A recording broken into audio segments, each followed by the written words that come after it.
ഇന്നത്തെ വീഡിയോയിൽ 2 പച്ചമാങ്ങ വെച്ച് വളരെ എളുപ്പത്തിൽ ഉണ്ടാക്കാൻ പറ്റിയ നല്ലൊരു കറിയാണ്. അപ്പോൾ നമുക്ക് നോക്കാം ഇതെങ്ങനെയാണ് തയ്യാറാക്കുന്നതെന്നുള്ളത്.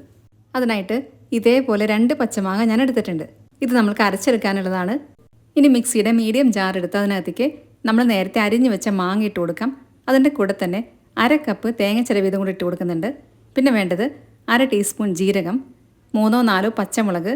എരിവ് കൂടുതൽ വേണമെന്നുണ്ടെങ്കിൽ കുറച്ചും കൂടെ പച്ചമുളക് ഇട്ട് കൊടുക്കാം.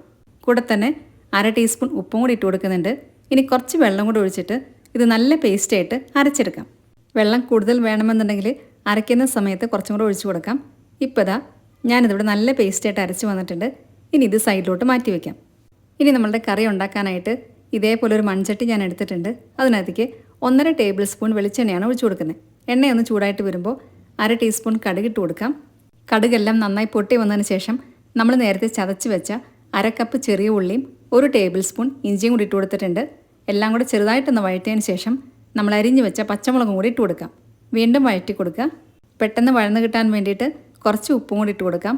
നമ്മൾ നേരത്തെ മാങ്ങയും തേങ്ങയും എല്ലാം കൂടി അരച്ചപ്പോൾ അതിനകത്ത് ഉപ്പിട്ടിട്ടുണ്ടായിരുന്നു. അതുകൊണ്ട് കുറച്ച് മാത്രം ഇട്ട് കൊടുത്താൽ മതി. ഉപ്പ് കൂടി പോകാതെ പ്രത്യേകം ശ്രദ്ധിക്കുക. ഇനി ഇത് ഒരുപാട് ബ്രൗൺ കളറൊന്നും ആകേണ്ട ആവശ്യമില്ല. കുറച്ചും കൂടെ വഴന്നു കഴിഞ്ഞാൽ നമുക്ക് ഇതിനകത്തേക്ക് ഉണക്കമുളകും കൂടി ഇട്ട് കൊടുക്കാം. ഇപ്പോൾ ഇതാ ഏകദേശമൊക്കെ നല്ലപോലെ വഴന്നു വന്നിട്ടുണ്ട്. ഈ ഒരു സമയത്ത് ഉണക്കമുളകും കൂടി ഇട്ട് കൊടുക്കുന്നുണ്ട്. കൂടെ തന്നെ നല്ലൊരു ഫ്ലേവറിന് വേണ്ടിയിട്ട് 1 തണ്ട് കറിവേപ്പിലയും കൂടി ഇട്ട് കൊടുക്കുന്നുണ്ട്. എല്ലാം കൂടെ ചെറിയ തീയിൽ വെച്ചിട്ട് കുറച്ച് നേരം കൂടെ വഴറ്റി കൊടുക്കാം. ഇപ്പോൾ ഇതാ ഇത് ഏകദേശം നല്ലപോലെ വഴന്നു വന്നിട്ടുണ്ട്. ഈ ഒരു സമയത്ത് കുറച്ച് പൊടികൾ നമ്മൾക്ക് ഇട്ട് കൊടുക്കാനുണ്ട്. ആദ്യമേ ഇട്ട് കൊടുക്കുന്നത് 1/4 ടീസ്പൂൺ മഞ്ഞൾപ്പൊടി, പിന്നെ വേണ്ടത് 1/4 ടീസ്പൂൺ മുളക് പൊടി, 1/4 ടീസ്പൂൺ ചെറിയ ജീരകം, 1/4 ടീസ്പൂൺ കായപ്പൊടി. ഇത്രയും ഇട്ട് കൊടുത്തതിന് ശേഷം നല്ല പോലെ ഇത് വഴറ്റിയെടുക്കുക. ഈ ഒരു സമയത്ത് നമ്മൾ നേരത്തെ അരച്ച് വെച്ച പച്ചമാങ്ങയും തേങ്ങയും കൂടിയിട്ടുള്ള മിക്സിനകത്തേക്ക് ഒഴിച്ചു കൊടുക്കാം. എല്ലാം കൂടെ നല്ല പോലെ ഇളക്കി കൊടുക്കുക. തീ ഒരുപാട് കൂട്ടി വെക്കരുത്. മിക്സിയുടെ ജാറിലേക്ക് 1/4 കപ്പ് വെള്ളവും കൂടെ ഒഴിച്ചു കൊടുത്ത് അതും കൂടെ അതിനകത്തേക്ക് ഒഴിച്ചു കൊടുത്തിട്ടുണ്ട്. ഇത് തിളയ്ക്കേണ്ട ആവശ്യമില്ല.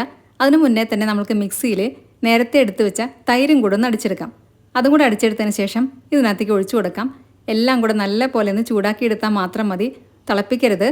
തിളച്ച് കഴിഞ്ഞാൽ ചിലപ്പോൾ ഇത് പിരിഞ്ഞു പോകും. അതുകൊണ്ട് തിളയ്ക്കാതെ പ്രത്യേകം ശ്രദ്ധിക്കുക.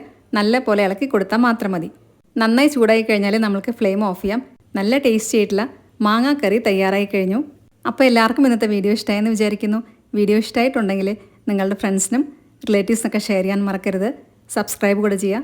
അതിൻ്റെ സൈഡിലുള്ള ബെല്ലൈക്കണിൽ ഓൾ എന്നുള്ള ഓപ്ഷനോടെ ക്ലിക്ക് ചെയ്യുക. അപ്പോൾ നെക്സ്റ്റ് ടൈം ഞാൻ വീഡിയോ ഇടുമ്പോൾ പെട്ടെന്ന് തന്നെ നിങ്ങൾക്ക് നോട്ടിഫിക്കേഷൻ വരുന്നതായിരിക്കും. ഇനി ഫേസ്ബുക്കിൽ കാണുന്നവരാണെങ്കിൽ നമ്മുടെ പേജ് ഫോളോയും ലൈക്കും കൂടെ ചെയ്യണേ. നിങ്ങളുടെ ഫീഡ്ബാക്സ് എല്ലാം കമൻസിലൂടെ അറിയിക്കാൻ മറക്കരുത്. നല്ലൊരു വീഡിയോ ആയിട്ട് വീണ്ടും കാണാം. താങ്ക്